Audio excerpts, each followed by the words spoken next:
Bonjour et bienvenue à ce webinaire qui va vous présenter les évolutions de TRACAD qui ont été intégrées pendant le premier trimestre de 2023. Alors, nous n'allons pas présenter toutes les évolutions, mais vous pouvez toujours aller les voir depuis l'outil de communication qui est intégré à l'interface de TRACAD et je vous montrerai après comment y accéder pendant la démo. Tout d'abord, je vais me présenter. Je suis Emilien Roux et je suis directeur de produit chez TRACAD. Alors,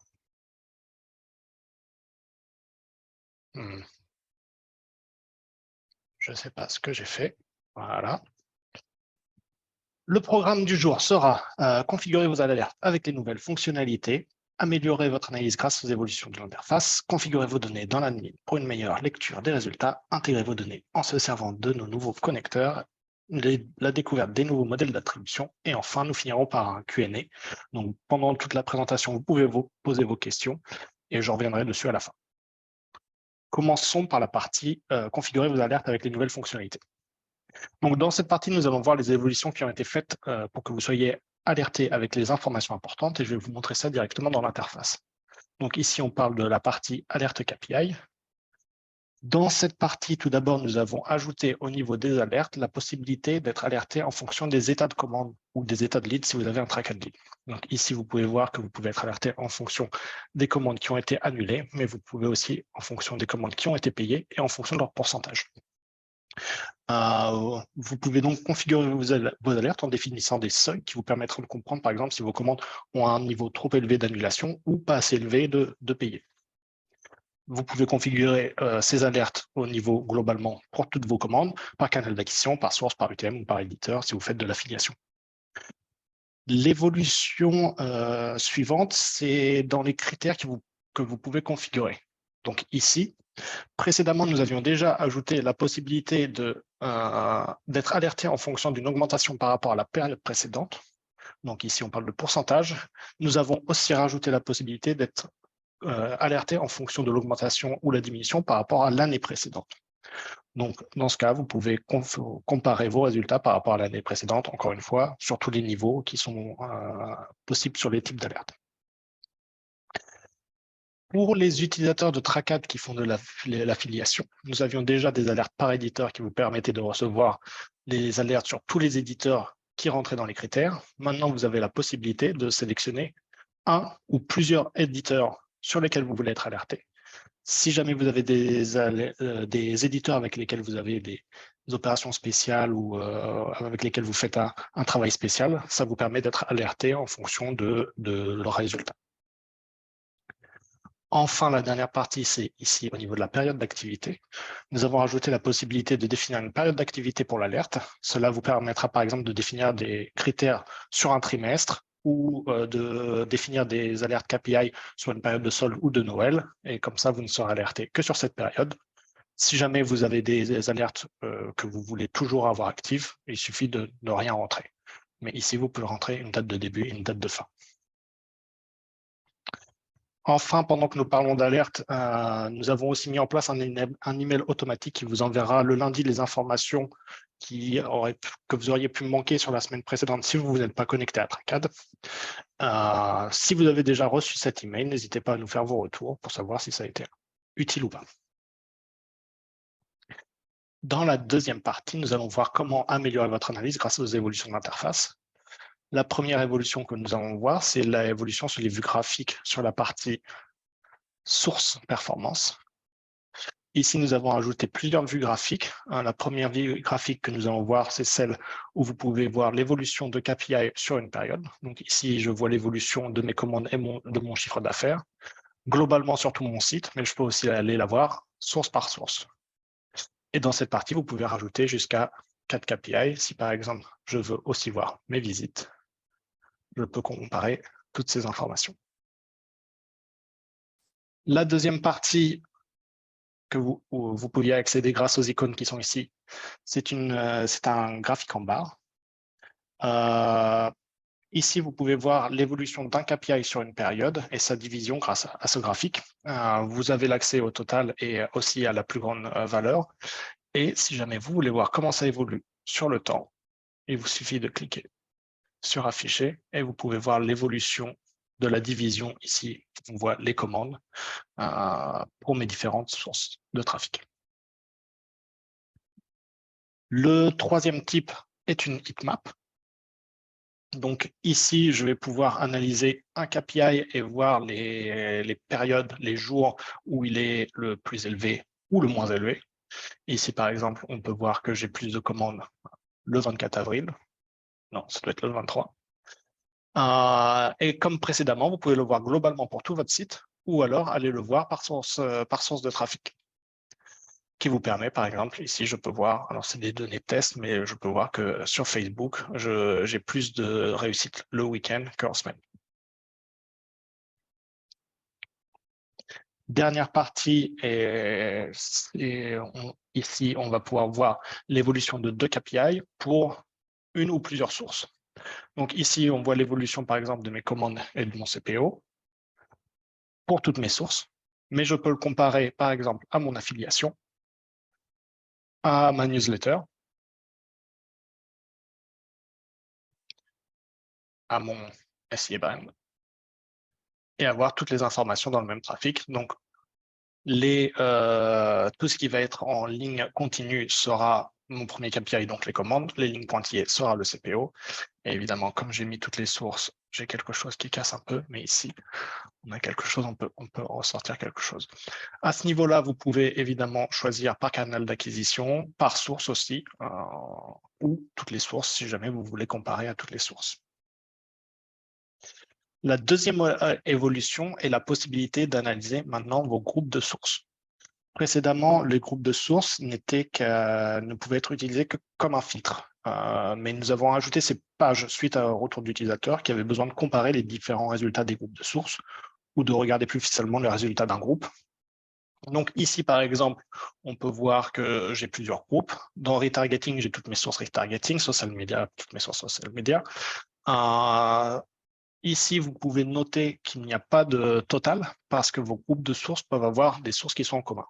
Par exemple, je pourrais avoir un groupe qui récupère tout mon SEA brand et un groupe qui a tout mon Google Ads. Et donc, par exemple, Google Ads brand serait dans un groupe et l'autre. C'est pour ça que vous ne voyez pas de total. Mais ça vous permet quand même d'analyser et de comparer vos groupes de sources.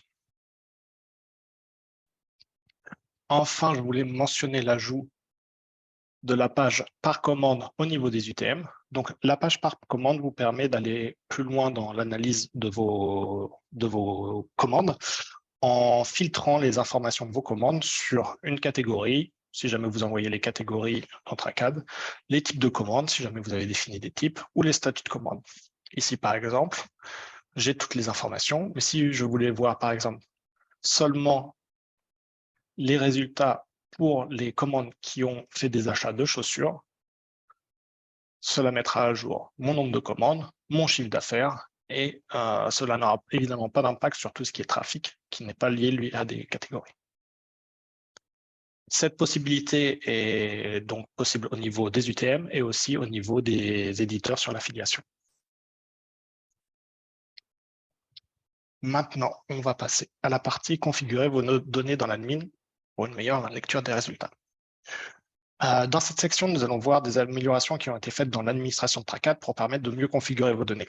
La première partie est liée à l'affiliation. Nous avons modifié les interfaces afin de rendre la gestion plus simple. Tout d'abord, dans la partie type d'éditeur, ça a été modifié de manière à ce que ce soit plus cohérent avec le reste du site. Donc maintenant, vous avez la possibilité de facilement créer des types, les modifier, voir le nombre d'éditeurs qui y sont associés, supprimer si besoin. Même chose dans la partie gestion des éditeurs. Dans cette vue, vous pouvez retrouver tous vos éditeurs. Vous pouvez modifier leur nom, leur type directement dans l'interface, un par un, ou vous avez la possibilité de télécharger un CSV qui va récupérer tous les éditeurs que vous voyez ici, et vous pourrez modifier directement dans le CSV et le uploader.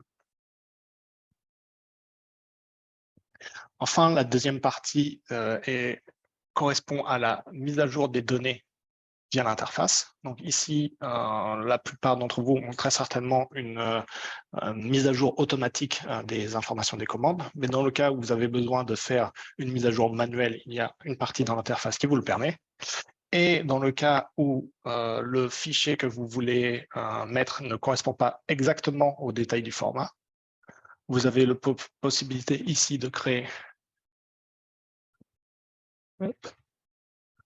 un pré-process que je n'ai pas su la traduire. Et ici, ça va me présenter les données qui ont été entrées et je vais pouvoir définir à quoi ils correspondent au sein de TrackAd. Autre chose, je vais aussi pouvoir définir que s'il y a une information que je ne veux pas entrer, je peux l'ignorer. Une fois que toute la configuration a été faite, en cliquant sur Mettre à jour, ça va envoyer des informations et ça va les traiter.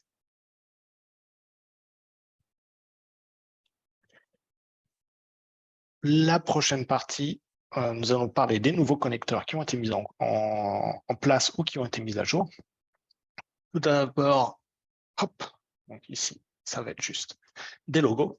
Nous avons mis à jour les connexions avec Google Analytics 4, Piano Analytics, eTracker Analytics et Matomo. Nous travaillons sans arrêt sur des améliorations sur ces parties-là. Récemment, sur Google Analytics 4, nous avons mis en place la possibilité de récupérer l'information s'il s'agit d'une nouvelle commande ou d'une commande d'un client existant directement via une custom dimension qui est poussée dans Google Analytics 4. Et donc, voilà, et c'est la deuxième partie. Oui, la deuxième partie, c'est la partie sur les CRM. Donc, nous avons mis en place la récupération des informations CRM depuis Salesforce, Salesforce Commerce Cloud et aussi Magento 2. Maintenant, nous allons passer à la partie sur l'attribution. Sur cette partie attribution, donc ici on va regarder l'attribution par source, nous avons déjà mis en place de nouveaux modèles d'attribution et la possibilité de créer des modèles personnalisés. Les nouveaux modèles d'attribution sont le data-driven et les chaînes de Markov.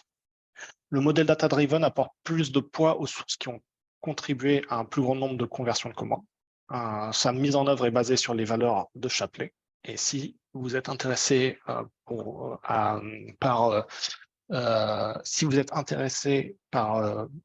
comprendre plus en détail la façon dont c'est calculé, nous avons un article qui vous permet de voir la façon dont nous faisons tous ces calculs. Même chose pour les chaînes de Markov. Elles sont basées sur la probabilité que chaque source dans le chemin de conversion conduise à une autre source. Ça ne prend pas seulement en compte le nombre de fois où la source est présente dans le chemin de conversion, mais également sa position dans le chemin de conversion. Et là aussi, nous avons une explication. Si jamais vous ne l'avez pas encore vu, vous pouvez y accéder par cette partie où nous faisons toutes les annonces sur les nouvelles mises à jour. Et en cliquant ici, vous pouvez chercher attribution. Tac. Et ici, vous pouvez trouver un lien vers un article qui vous explique comment se servir de cette page, la page d'attribution, une explication des modèles d'attribution et surtout l'explication sur le data-driven, la façon dont il est calculé et sur les chaînes de Markov.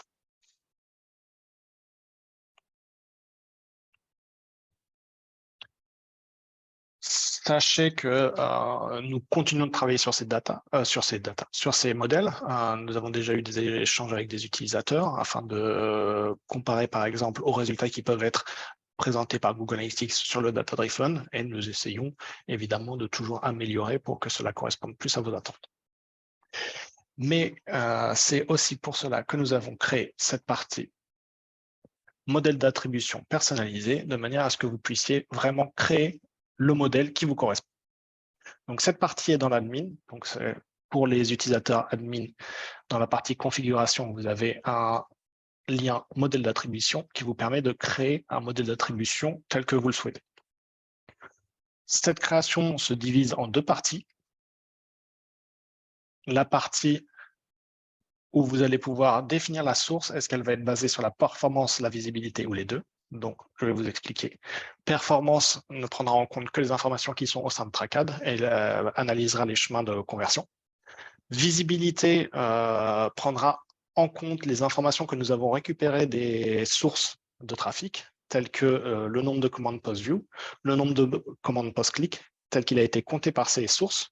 C'est important pour certaines sources de trafic, celles qui partagent peu les informations, telles que Facebook, Snapchat, Instagram, YouTube, où ces informations telles que le post-view ou le post-click ne sont pas toujours accessibles. Ici, par exemple, je peux définir que tout mon social media sera visibilité, et donc nous prendrons en compte lors de calcul des poids les informations que nous avons reçues de l'API sur donc, les post-click et les post-view tels que calculés par Facebook. La deuxième partie, elle va vous permettre de définir les poids que vous voulez associer à vos chemins de conversion. Donc, cette partie se divise en différentes catégories. La première catégorie qui va vous permettre de définir un poids sur le temps qu'il y a eu entre le trafic précédent et ce trafic. Par exemple, si un trafic arrive 1 minute après le trafic précédent, par exemple, je ne vais pas vouloir le compter. Par contre, s'il arrive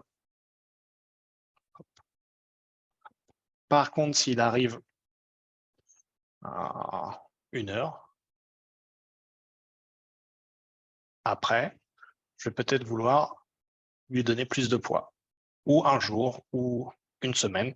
Et en fonction de ces configurations, nous allons pouvoir donner plus de poids à une source de trafic en fonction de sa position dans le chemin de conversion.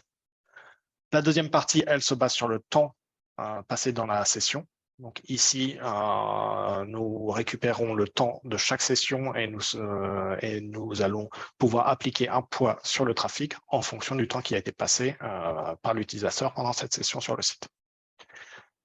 La partie suivante vous permet d'appliquer un poids sur le trafic en fonction de s'il s'agit d'un trafic gratuit ou d'un trafic payant. Si par exemple, vous ne voulez analyser que votre trafic payant, vous pouvez mettre tout votre trafic à 0. Ou si jamais vous vous dites que le trafic gratuit n'est pas si important, vous pouvez lui mettre un ratio plus petit. Présence de la source, ici, ça vous permet d'appliquer un poids à une source. Dès que cette source sera présente dans un chemin de conversion, elle prendra plus de poids. Ça peut par exemple être le cas si jamais vous voulez donner plus de poids à votre newsletter. Et enfin, la partie compter une source de manière unique va vous permettre de retirer toutes les itérations d'un trafic d'une source de manière à ne garder plus qu'un. Pour les sources qui peuvent générer plusieurs trafics à la suite, cela permet d'éviter de lui donner trop de poids alors qu'il s'agit de plusieurs trafics à la suite. Une fois votre modèle créé, vous pouviez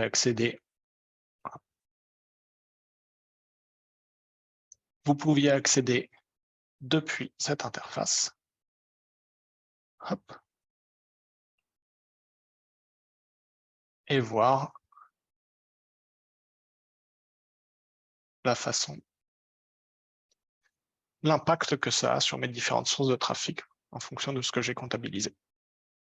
Alors ici, il s'agit de données de démo, donc je ne vais pas commenter les résultats, mais je vous invite bien évidemment à créer vos modèles et à échanger avec nous aussi pour voir qu'est-ce qui peut être utile pour vous.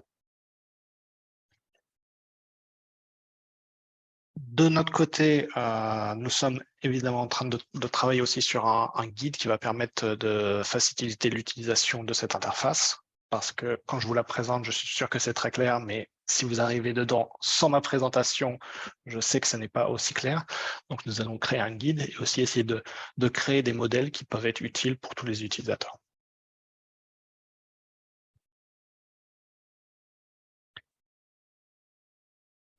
Je vais maintenant passer à la partie questions et réponses.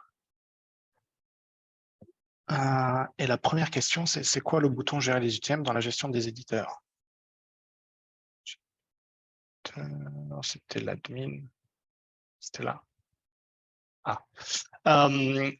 Donc, pour ceux qui font de l'affiliation, si jamais à un moment vous faites une modification des UTM, un affilié va continuer avec les mêmes UTM, non, avec des UTM différents, sauf qu'il s'agit toujours du même affilié. Et afin d'avoir une continuité dans l'analyse de cet affilié, nous avons ajouté la possibilité de relier plusieurs UTM à un même affilié. Donc, généralement, ce n'est pas utile, mais dans le cas où vous faites des modifications d'UTM, ça peut être très utile pour pouvoir faire de la continuité.